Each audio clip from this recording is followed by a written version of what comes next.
جمعے کے دن جب خطیب خطبہ دے رہا ہوتا ہے تو پھر اس انداز سے نہ بیٹھے جس طرح عموماً بیٹھتے. نہا رسول اللہ صلی اللہ علیہ وسلم عن الحبوہ والامام یخطب. جب خطیب خطبہ دے رہا ہو تو حبوہ یعنی اپنے گھٹنوں کو پکڑ کے بیٹھنا، اس انداز سے بیٹھنے سے منع فرمایا ہے رسول اللہ صلی اللہ علیہ وسلم نے.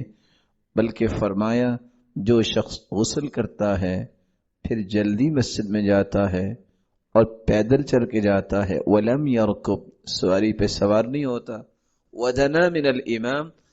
اور امام کے قریب ہو کے بیٹھتا ہے، فاستمع ولم یلغو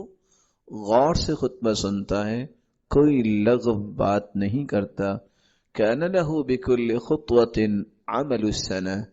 تو ہر قدم اٹھانے پر 1 سال کا اجر و ثواب اسے نصیب ہوتا ہے.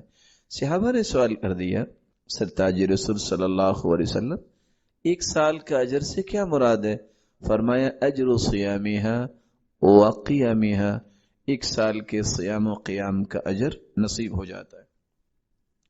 رسول اللہ صلی اللہ علیہ وسلم کے صحابی سنن ابی داود کی روایت یہ ہے، من غسل رأسه یوم الجمعہ واغتسل، اگر ایک شخص غسل نہیں کر سکتا تو کم از کم اپنے سر کو ضرور دھو لے. رسول اللہ صلی اللہ علیہ وسلم نے اس بات کی تاکید فرمائی صحابہ کرام کو، اذا راح احدکم الی الجمعہ فلیغتسل، تم میں سے جو بھی مسجد میں جائے اسے غسل کر کے جانا چاہیے. صحابہ کرام رضی اللہ تعالی عنہم کا طریقہ مبارک یہ تھا کہ وہ کم از کم ہر جمعے کو تو غسل کر کے ہی آیا کرتے تھے. رسول اللہ صلی اللہ علیہ وسلم کے صحابی فرماتے ہیں، غسل الجمعۃ واجب علی کل محتلم،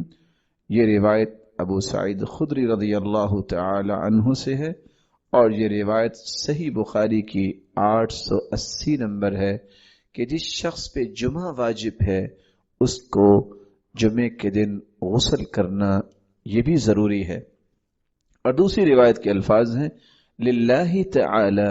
علی کل مسلم حق، مسلمان پر اللہ کی طرف سے یہ حق ہے، ان یغتسل فی کل 7 ایام یوما، یہ تو حق ہے مسلمان پر اللہ تعالیٰ کی طرف سے کہ کم از کم 7 دنوں میں جمعے کے دن تو غسل وہ ضرور کرے، جیسا کہ صحیح بخاری کی 897 نمبر اور صحیح مسلم کی 849 نمبر پہ روایت موجود ہے.